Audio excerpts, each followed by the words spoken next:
Happy birthday, Fan Formula. Can't believe you are 1 year old. That's crazy.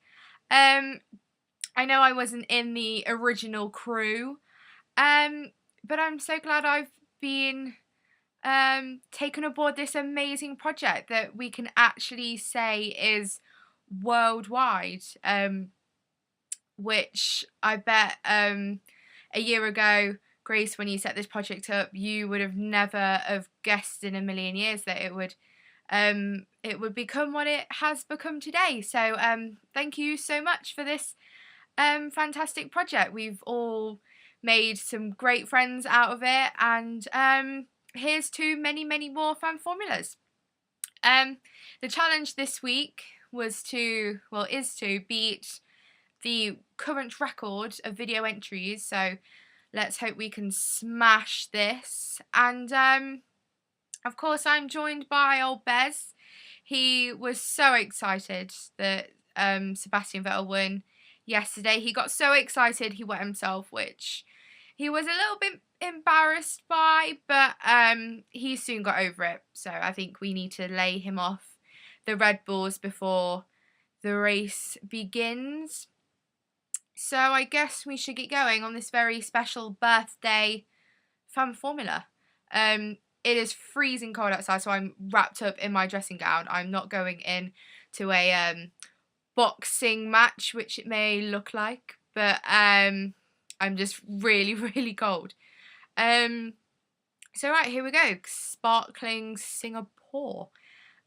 Question 1. There were lots of sloppy mistakes. Yes, there were indeed, towards the latter part of the GP. But whose mistake do you think was the biggest?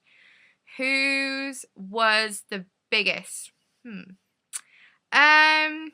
Lewis Hamilton's fake American accent is the biggest mistake of the season.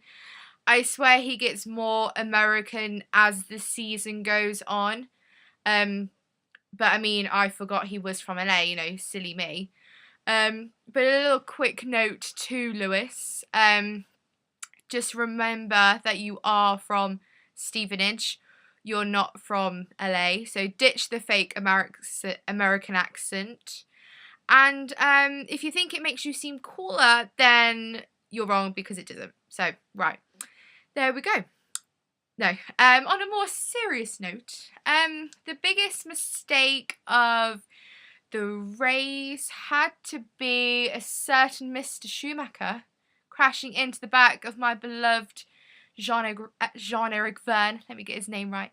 It was just reckless by Schumacher, and he really should have known better than that. I mean, how many years has he been in Formula One? If it was a brake failure on the car, then surely Schumacher would have known kind of in previous corners that the brakes didn't feel right. So if he did feel that, then he shouldn't have been going into the corner to overtake where he did. The accident could have been a lot worse. Jean-Eric Verne could have really, really hurt himself, and that would have not been very nice, and I would have had to have words with Michael Schumacher, because we don't do that to Jean-Eric Verne. We don't. And what was the penalty all about? He got a 10-place grid penalty for the next race. I mean, how was that incident any different to the one that Rogro caused in Spa? I know the incident didn't involve as many cars as Rogro's did, but it was still dangerous. It was still reckless. And don't forget, Jev is still suffering after the flight he had in Monza. His buttocks are probably still very sore. Even with all the TLC I gave them, he's fragile at the moment. So I'm sure that collision didn't do him any good. But I did console him after the race, so it wasn't too bad. Everybody wins. Woo! Right. Question 2. Whose performance most impressed you during the race and why? There are a couple of drivers who I felt showed, who performed well on Sunday. Felipe Massa was one of them. Never thought I'd be saying that this season, but I know we only finished 8th, and we can't compare him to kind of where Alonso finished, but he showed decent pace, and he did some quite ambitious overtaking manoeuvres. You know, if he didn't have such a poor start to the race, I wouldn't have been surprised if we'd seen him a lot higher in the points. You know, kind of during the race, Martin Brundle and David Croft were saying that Massa was being the guinea pig for Ferrari during that race. You know, whatever kind of tyres and strategy he was on would determine the outcome of Alonso's race, and kind of seeing what pace Massa was on was really, really surprising. Sorry about the drilling, if you can hear that. Neighbours are having some work done. No idea what. But what was I saying? Oh yeah, and then after that, kind of Massa began setting his own pace and branching out from the team orders with Ferrari, which is always good because we hate team orders. So yeah, I was quite surprised with Massa's pace. So yeah. Also got to give it to Timo Glock and Marussia, you know, finishing 12th, the team's highest ever race finish. And they've gained 10th place back in the Constructors' Championship, which is just fantastic. You know, this race result and more results like this are kind of like wins for the team. And 10th place in the Constructors is so important for kind of Marussia, Caterham and HRT, but especially for Marussia because it will give them so much more financial stability, and you know, to see the team grow will just be fantastic. Being lucky enough to be involved with the team is such an honour for me because they're a great positive bunch of guys and gals, and I'll always have a soft spot for Marussia. So big up to Timo Glock and Marussia for this Sunday's race because it was just fantastic. Question 3. The race ran into the 2-hour limit but was only 2 laps short of race distance. Do you think that the race should have been allowed to run to full race distance, or was the 2-hour rule a good thing for the race? Rules are put in place for a reason. We know the FIA just love their rules and regulations. In my opinion, the race is far too long anyway. Someone told me that the race distance in total has to add up to like 300 kilometers or something. Someone said 200 kilometers. Someone said 300 kilometers. So I'm not quite sure who to believe.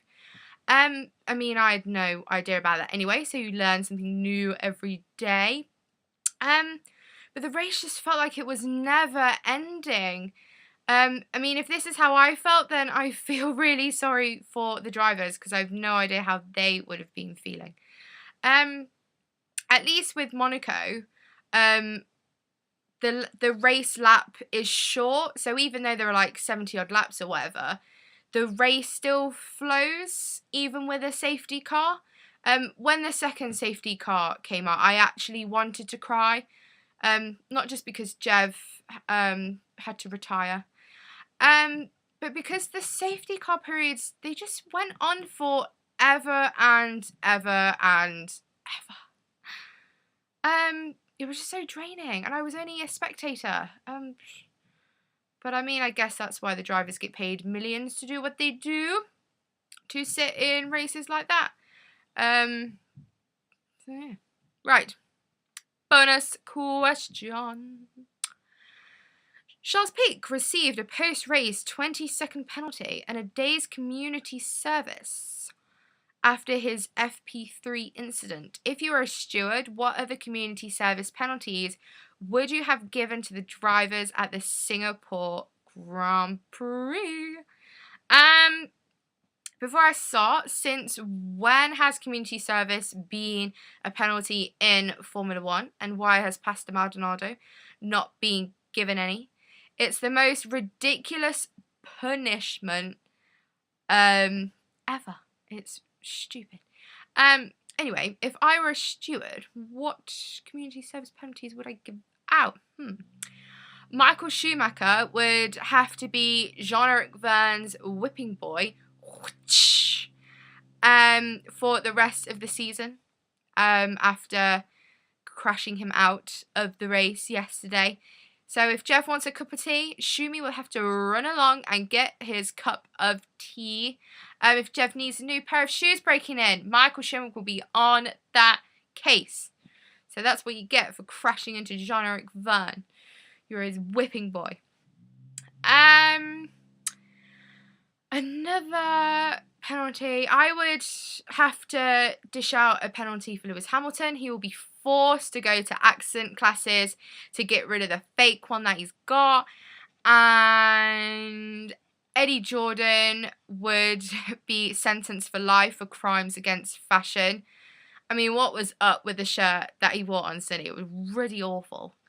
It was kind of like Chinese cowboy. No idea. It was rubbish. It was just not very nice. Right. So, there we have it. This week's birthday from Formula is over. Bez clearly enjoyed himself. I really am sad that I can talk to Bez like he's real. But this is what my life has come to. So just humour me, please.